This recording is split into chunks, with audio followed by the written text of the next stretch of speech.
Punks vs. Zombies by John Cronshaw, Episode 38, Chapter 82. As the van rumbled down the highway leaving Columbia behind, a somber silence settled over the group. The weight of their recent losses hung heavy, a palpable presence that couldn't be ignored. "We can't keep going like this," Zero said, his voice rough. "Our weapons, our supplies, they're not enough, not anymore." Tommy looked up from where he sat, hunched in the passenger seat, his head throbbing with the remnants of his hangover. "What are you saying, Zero?" "I'm saying we need to stock up on weapons and ammo, on anything that can give us an edge out there." Zero's gaze swept over the others.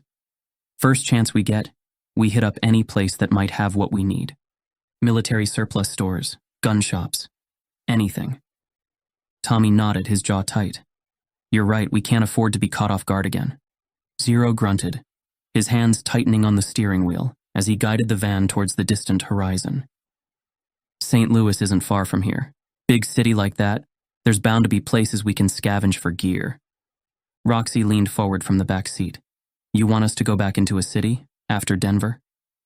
Tommy turned to her. "We can't keep running forever, Rox. We need supplies. And a big city like St. Louis is our best bet." Roxy shook her head. "It's too dangerous. We barely made it out of Denver alive. What makes you think St. Louis will be any different?" Zero scoffed. "We don't have a choice. We're running low on everything, and we need to restock if we want to survive." Roxy leaned back, her arms crossed over her chest. "There has to be another way. Smaller towns, rural areas, somewhere safer." Tommy sighed, rubbing his temples. "Look, I get it. Going into the city is a risk, but we can't keep scavenging in the sticks and expect decent results." Jimbo leaned forward, his elbows resting on his knees. "I'm with Zero. We need better weapons, dude. I don't know about you, but I'd feel a whole lot safer with a real gun in my hands instead of this stupid 9-iron. Roxy shot him a look. "Guns attract attention, Jimbo. The sound, the flash. It's like ringing the dinner bell for every zombie in the area." Jimbo shrugged. "Maybe, but at least we'd stand a better chance." Tommy held up his hands, trying to calm the rising tension. "Okay, look. How about a compromise? We go into St. Louis, but we keep it low-key. Stick to the outskirts, scout around a bit. If things look dicey, we bail out. No heroics, no unnecessary risks." Zero gave a nod. "Fine, but we need to move fast. In and out, no dawdling." Jimbo leaned back in his seat. "I'm cool with that. Zombies are one thing, but it's the humans that really scare me. At least with the deadheads, you know what you're getting. But people? They're unpredictable, dangerous." Roxy sighed. "Not all of them. We've met good people too, Jimbo. People who helped us, who took us in when we needed it most." Zero sniffed. "And look how that turned out. Those good people at Haven? They were a bunch of psychos. And the library? They couldn't even protect their own." Roxy opened her mouth to argue, but Zero cut her off with a sharp gesture. "Face it, Rox. In this world, you can't trust anyone but yourself and your own. Everybody else is just a liability waiting to happen." A heavy silence settled over the van. Tommy glanced over at Layla, who sat huddled against the window, her gaze distant and unfocused. "What do you think, Lai?" Layla didn't respond, her eyes never leaving the landscape outside. After a long moment, she gave a slight shrug, her shoulders barely moving. Tommy sighed.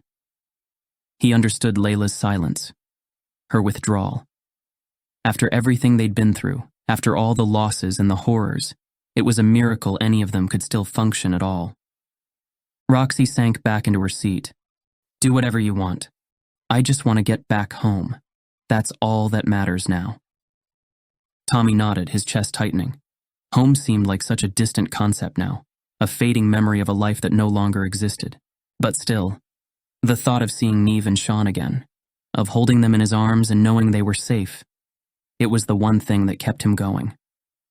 But as the miles fell away beneath the van's wheels, his mind drifted to thoughts of Dr. Jameson, of the way the man had welcomed them into his community, had fought and died to protect the knowledge he held so dear. He thought of the survivors they had left behind, the men and women who had chosen to stay and continue the professor's work. And he thought of Mickey, lying cold and still in a makeshift grave. his life cut short by the cruel whims of fate. The guilt and the grief threatened to overwhelm him, to drag him down into the dark abyss that yawned at the edges of his consciousness. But he pushed it away, forcing himself to focus on the present, on the challenges that lay ahead. There was only survival, raw and brutal and unrelenting. They were broken and battered, scarred in ways that might never fully heal, but they were still alive, still breathing, still fighting. Chapter 83. It was late afternoon by the time they reached the outskirts of the city, the sun casting long shadows. There. Zero pointed towards a low building set back from the road. Police station, looks abandoned. Tommy peered through the windshield, his eyes straining to make out the details of the structure. It was a squat, unassuming thing, its windows dark and its parking lot empty. You sure about this? Zero shot him a look, his eyes hard. Without taking a closer look, I'm about as sure as I can be, Tommy boy. All right, you don't have to be a dick about it. It just looks very quiet. Quiet is good. Means there's less chance of running into trouble. Zero brought the van to a stop, the engine idling as he surveyed the police station. After a long moment, he shook his head and threw the vehicle into reverse, backing up until they were facing the road once more. What the hell are you doing? Roxy asked. Making sure we have a clear exit strategy if things go south in there. He killed the engine and turned to face the others. All right, listen up. Stay alert. Stay focused.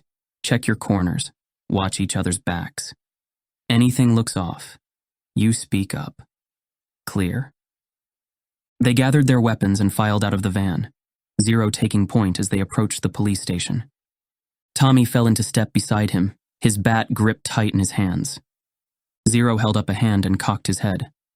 After a moment, he gestured for them to fan out, moving in a slow, cautious arc around the building's perimeter. Every shadow seemed to hold a threat, every rustle of wind a potential warning of danger. Zero paused at each window, each doorway, his rifle at the ready. They completed their circuit of the building, meeting back up at the front entrance. Zero held up a hand, his eyes narrowing as he studied the heavy metal doors. Looks clear, but there could be a whole horde of zombies waiting for us on the other side. Roxy shifted her weight, her machete glinting in the fading light. So what's the plan?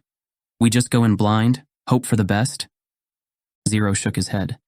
No, we do this properly. Tommy, you're on point. I'll be right behind you. Roxy, Jimbo, you cover our flanks. And Layla? He glanced over at her, his expression softening for just a moment. You stay in the middle, keep an eye on our backs. Anything moves, you shout out. Layla nodded. He turned back to Tommy, his jaw set. You ready for this? Tommy took a deep breath. Ready as I'll ever be. Zero gave a curt nod, then reached out and grasped the door's handle.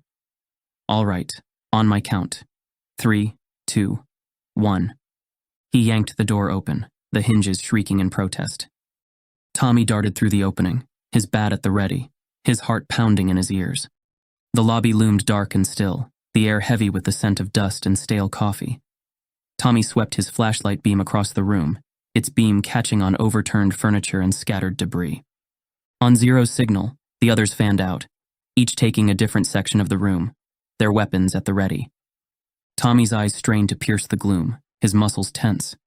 But there was no sign of life or unlife in the abandoned station. Just the oppressive weight of silence, broken only by the soft creak of their footsteps on the dusty floor. We check every room, Zero said. Every closet. And stay quiet. As they moved through the station, Tommy half expected a zombie to come lurching out of the shadows at any moment, its jaws snapping and its eyes glazed with hunger. But the station remained still and silent. The only sound the soft rasp of their own breathing, and the occasional clatter when someone kicked aside debris. Tommy led the way through offices and hallways, his flashlight cutting through the blackness. Desks and filing cabinets lay overturned, their contents scattered across the floor. Bullet holes pockmarked the walls. His torch lingered on a sign. He glanced back at the others. The armory. Jackpot, Jimbo said. Tommy nudged the door with his bat and waited. Nothing. He gave a nod and pushed the door open fully. Inside, the racks and shelves stood empty. Looks like it's already been picked clean. Wouldn't be so sure about that, Tommy boy. Zero's torch beam lingered on a small open box tucked under one of the shelves. He picked up a bullet, turning it over in his fingers. 223 Remington. Tommy raised an eyebrow. How many? Enough to make a difference. Zero began scooping the bullets into his pack, his movements quick and efficient. Roxy rattled the handle of a metal locker, cursing under her breath. Jimbo, give me a hand with this. Jimbo grinned and hefted his golf club. Stand back. He swung hard, the metal denting under the force of the blow. It took a few more swings, but finally the locker door gave way.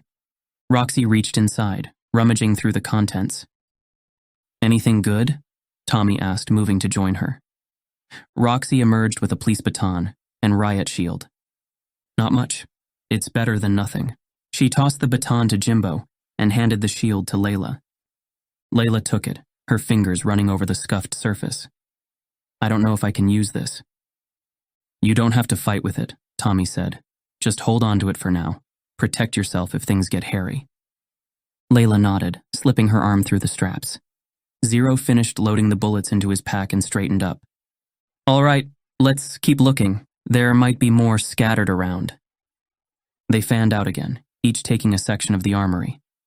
Tommy moved down the aisles, checking each shelf and drawer for anything of use.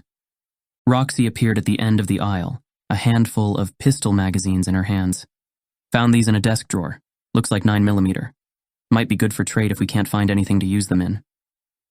As they regrouped near the entrance, Zero did a quick inventory of their haul. Okay, so we've got a couple hundred rounds of 223, maybe 50 shotgun shells, and a handful of 9mm mags, plus the baton and the shield. Jimbo hefted the baton, giving it an experimental swing. Not bad for a quick smash and grab. Roxy snorted. Speak for yourself. I was hoping for a grenade launcher at least. A low guttural moan echoed through the halls. Tommy's head snapped up. They weren't alone anymore. Zero moved to the door, his rifle at the ready. He peered out into the hallway, his head cocked. The moan came again, louder this time. Closer. Layla clutched the riot shield to her chest. Jimbo and Roxy moved to flank Zero, their weapons drawn. Tommy gripped his bat tighter. He forced himself to take a deep breath, to push down the fear and focus on the task at hand. Zero glanced back at him. We move fast and quiet, stick together, cover each other's backs. Anything gets in our way, we put it down hard. He led the way out into the darkened hallway, Roxy and Jimbo falling into step behind him. Tommy took up the rear, Layla just ahead of him with the shield held before her. The moans grew louder, the scrape of feet on tile, the rustle of clothing. They rounded a corner and a dozen or more of the undead shuffled towards them. Zero dropped to one knee, his rifle snapping up to his shoulder. He fired once, twice, 3 times in rapid succession. 3 zombies dropped, their heads exploding in a spray of blood and brain matter. Tommy charged forward, his bat whistling through the air as he closed the distance. He felt the impact shudder up his arms as he connected with the first zombie's skull. Beside him, Roxy hacked and slashed at the reaching arms and snapping jaws. Jimbo attacked with the baton, the heavy steel rod pulping flesh and shattering bone with each brutal impact. And Layla stood her ground, her tire iron swinging. The zombies clawed at her shield, their fingers scrabbling for purchase on the smooth surface. But she held firm, using the shield's weight to bash them back, to create a space for the others to work. Zombies fell before them, their bodies piling up in a barricade of twisted limbs and shattered skulls. Tommy could feel his strength flagging, could feel the burn of exhaustion settling into his muscles. Beside him, the others breathed hard, their faces slick with sweat and spattered with gore. We need to move, Zero said. Head for the front doors now. Roxy and Jimbo redoubled their efforts, carving a path through the press of bodies. Layla fell in behind them, using the shield to cover their retreat. Tommy brought up the rear, his bat swinging to keep the zombies at bay. Zero's rifle barked somewhere up ahead, its muzzle flashes strobing the gloom. Tommy reached the front door, bursting out into the fading daylight as they sprinted for the van. Behind him, the zombies stumbled and lurched. Tommy and the others reached the van well ahead of the shambling horde, piling inside with a frantic scramble of limbs. Zero leapt behind the wheel, the engine roaring to life as he slammed it into gear. The van leapt forward, tires squealing as they tore out of the parking lot. In the back, Tommy collapsed against the side wall, his chest heaving as he gulped down air. Roxy and Jimbo slumped down beside him. Layla huddled in the passenger seat, the riot shield still clutched to her chest. "We made it," Tommy said. "We're okay." "We did good back there," Zero said. "Real good." Roxy let out a shaky laugh. "Yeah, well, let's not make a habit of it, okay? I've had my fill of close calls." Jimbo grunted, his head lolling against the window. Layla said nothing, her gaze distant as she stared out at the darkening landscape. They drove like that for a while, the others drifting in and out of restless sleep.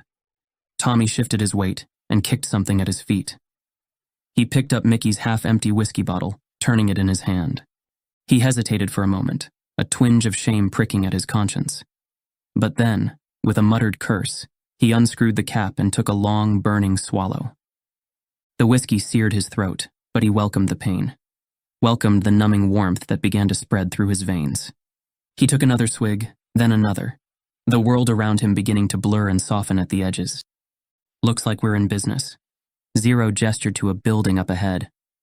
"On the right." Jimbo sat up. "Is that a sporting goods store?" "Could be worth checking out." "Let's do it." Tommy's words slurred slightly.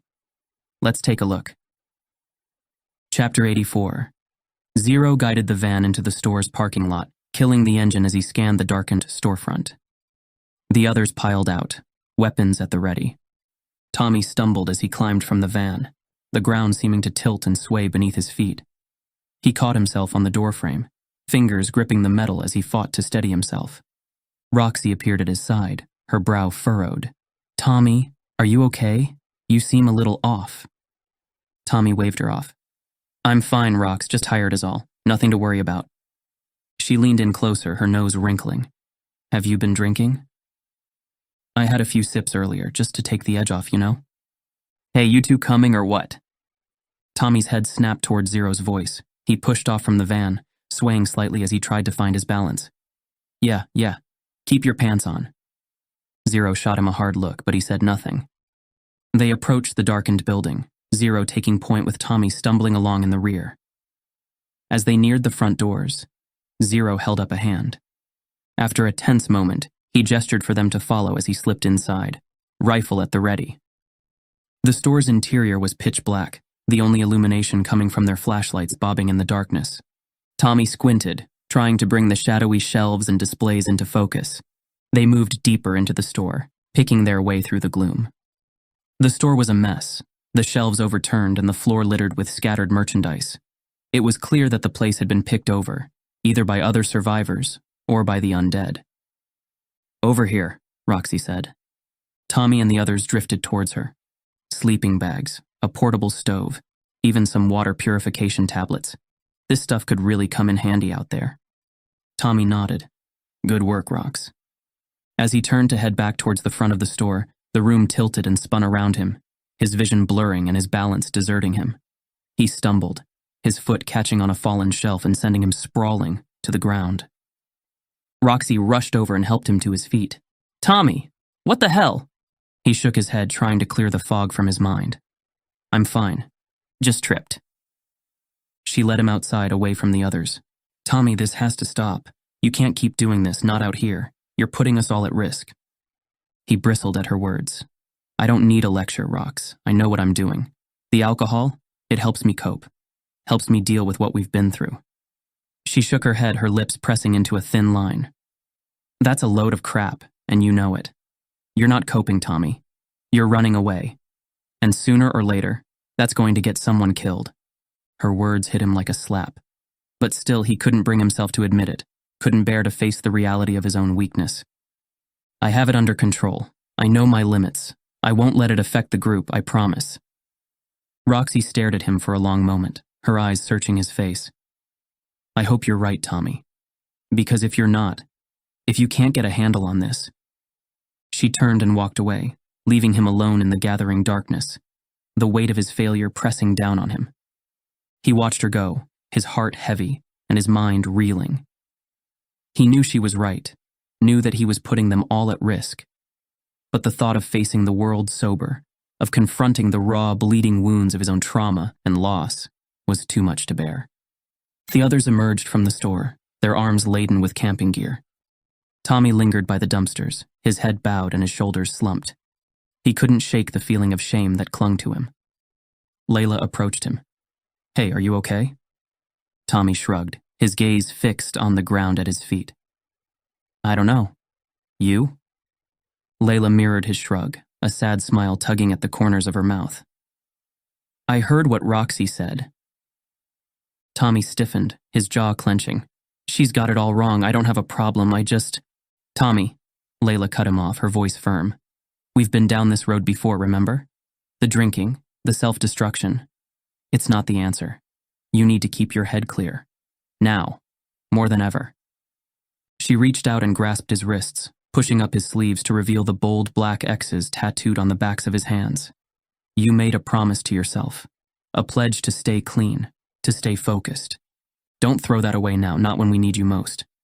Tommy stared at the tattoos, his vision blurring with tears. He remembered the day he had gotten them, the fierce pride and determination he had felt as the needle etched the symbols of his commitment into his skin. But now, looking at them in the harsh light of his own failure, they seemed like a mockery, a cruel reminder of all the ways he had let himself and the others down. "I've failed, Lay. I've failed myself, failed Mickey, failed all of you. I'm not strong enough to do this." Layla shook her head, her grip on his wrist tightening. "That's not true. You've been through this before, and you came out the other side. You can do it again. I know you can. But you have to want it. Have to be willing to fight for it." "I'm so sick of fighting. I'm tired, Lay, so damn tired." She looked up at him. "Think of Neve and Sean, waiting for you back in Philly. Don't. Do you want them to see you like this? Or do you want to be the man they know you can be, the father and partner they deserve?" Tommy swallowed hard, his throat tight. Layla was right. He had to find a way to pull himself out of this downward spiral, to claw his way back to the surface. But it was hard, so hard. "I don't know if I can do it again. I'm not strong enough." Layla's expression softened, her hands moving to cup his face. "You're one of the strongest people I know. And you're not alone in this.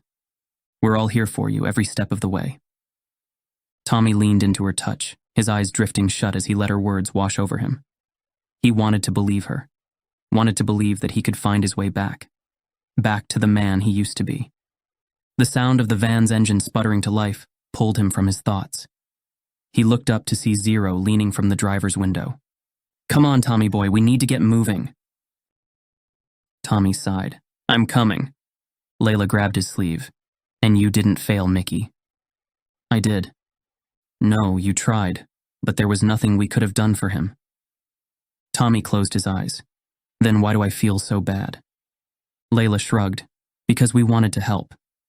"Do you blame me for what happened?" "Of course not." "Then stop blaming yourself." "But I'm serious." She gestured around her. "We've got enough crap to deal with without blaming ourselves for Mickey. Do you think he'd blame us?" "No, I guess not." "Well, that's settled then." She nodded towards the van. "But we really should get moving. Zero's giving us the stink eye." To be continued. Thanks for listening. Please subscribe so you don't miss out on future episodes. To find out more about John Cronshaw and his work, visit johncronshaw.com. Punks vs. Zombies is copyright John Cronshaw and Wyvern Books Limited. All rights reserved. This is a work of fiction. People, businesses, and